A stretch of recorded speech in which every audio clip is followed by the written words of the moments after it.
O ex-presidente Fernando Henrique Cardoso recebeu hoje o repórter Kennedy Alencar para uma entrevista exclusiva. Fernando Henrique falou sobre a reforma ministerial e disse que para haver impeachment é preciso que o país se junte. Presidente, começar falando da reforma ministerial. A decisão mais importante é a troca na Casa Civil, substitui o Aloysio Mercadante pelo Jacques Wagner. E também vai dar 7 pastas para o PMDB. É uma reforma muito focada na sobrevivência política. Vai ter efeito? A presidente está certa ao fazer a reforma nessa linha, presidente? Depende do que você entenda por estar certa. Talvez para ganhar uma sobrevida, sim. Se os partidos entrarem no jogo e tal, sim. Diminui a força do impeachment? É possível. A força do impeachment, se houver, vem da rua, não vem de dentro do Congresso. Sempre foi assim, com o Collor foi assim também. Do ponto de vista de quem governa, precisa ter um equilíbrio. O mais importante é que você tem que ter, eu acho, sempre que você vai governar, qual é o meu objetivo? No meu caso, por exemplo, eu queria a estabilização da economia, educação, saúde e reforma agrária. Esses eram os meus focos. E nessas áreas, eu não fazia troca de ministro a toda hora conforme os interesses políticos. Mas quando você muda o ministro da Educação dessa maneira, a toda hora, ou da saúde, põe pessoas que não se destacaram nunca na saúde, isso compromete a administração. Por consequência, cria mal-estar na população. O senhor deu uma entrevista nessa semana, o senhor falou, ela está fazendo pacto com o demônio, depois brincou numa rádio, que até o senhor tinha lá os seus diabinhos na época do governo. Esse pragmatismo não é necessário para ela nessa hora? E não foi algo que o PSDB também fez, presidente? Não, o pragmatismo é necessário sempre, não é só nessa hora. Mas também é necessário ter valores. Qual é a direção, qual é o rumo? Tem também um aumento da influência do ex-presidente Lula sobre o governo. Como é que o senhor avalia isso?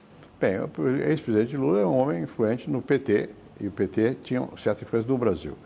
Eu acho que é uma influência hoje decrescente, por causa das críticas constantes ao comportamento do presidente Lula, mas ele ainda é uma força. Agora, ele tem a tendência a fazer sempre acordos. Uma das questões que mais me choca na trajetória do presidente Lula, que eu conheço do tempo que ele era líder realmente do sindicato, de ir à casa dele, lá de pobre, em São Bernardo, é que ele foi absorvido pela cultura tradicional brasileira. Então, para ele, o da cá toma lá não é uma exceção, é a regra. E isso eu acho perigoso. Mas no governo do senhor também não houve esse toma lá da cá, presidente? Houve, mas limitado. Não é? Tu acha que é menor do que no governo do PT? Sem comparação. Eu disse, olha, o ministro da Fazenda, no meu caso, durou 8 anos.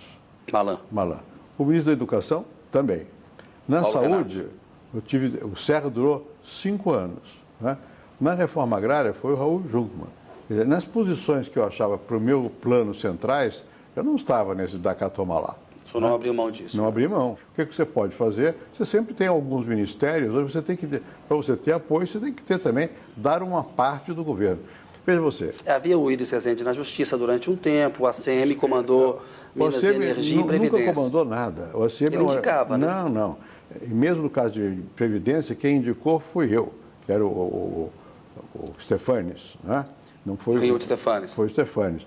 O que o ACM me indicou foi no caso de Minas e Energia. Ele indicou o Raimundo Brito, que foi um excelente ministro. Obviamente, ninguém pode governar sem ter apoio político. Aqui tem um problema muito simples. O presidente, pela lei, se elege com a maioria absoluta. Agora, o seu partido, o partido do presidente, faz 20% do Congresso. Então não tem jeito. O presidente tem que criar uma coligação capaz de assegurar a governabilidade. E aqui o presidente conduz muito, né? E quando o presidente não conduz, leva à paralisia. Porque a agenda no Brasil, nos sistemas presidencialistas, é do executivo. É o que está acontecendo com a Dilma. Ela não tem agenda. Então a agenda inverteu. O Congresso faz a agenda. Você vê agora mesmo um impasse imenso, porque o presidente da Câmara quer uma agenda, do Senado quer outra, e o governo não perdeu a agenda. Aí você vai fragmentando a capacidade decisória do governo. Presidente, nos últimos meses, o senhor deu uma série de declarações sobre impeachment. Ora parece que o senhor é mais favorável, ora o senhor ameniza um pouco. O senhor é a favor da abertura de um processo de impeachment contra o presidente? Eu sou só a favor se houver alguma coisa concreta. Existe hoje? Eu não examinei com cuidado o Hélio Bicudo é uma pessoa que eu respeito. E também o Miguelzinho Reale. Agora, eles estão argumentando que foi de tal natureza a agressão à lei de responsabilidade fiscal que isso configuraria um impeachment. Talvez tenham razão. não basta isso. É preciso que a população entenda, não é? E você falar de pedalada fiscal é muito abstrato.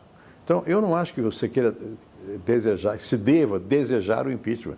O desejo é que a Constituição seja mantida e o voto seja respeitado. Na hipótese de acontecer um impeachment e houver aí um governo Temer, o PSDB deve participar?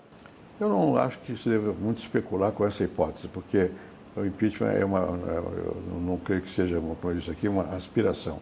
Aí vai depender das circunstâncias, né? Porque para haver um impeachment, precisa ver que o país todo se junte. Aí o país vai fazer vai clamar que todos estejam juntos. E o PSDB vai ter que calcular.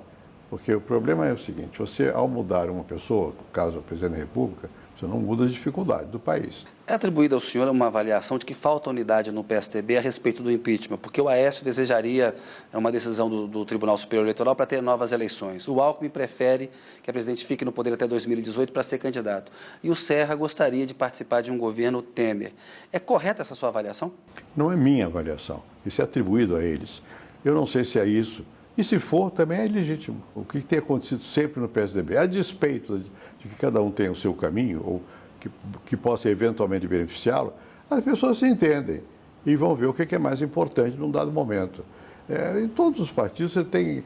Por que isso não acontece com os outros partidos? Porque não tem candidatos, não tem nomes. O PT, quando tentou botar alguém, botou a presidente Dilma, que não funcionou bem.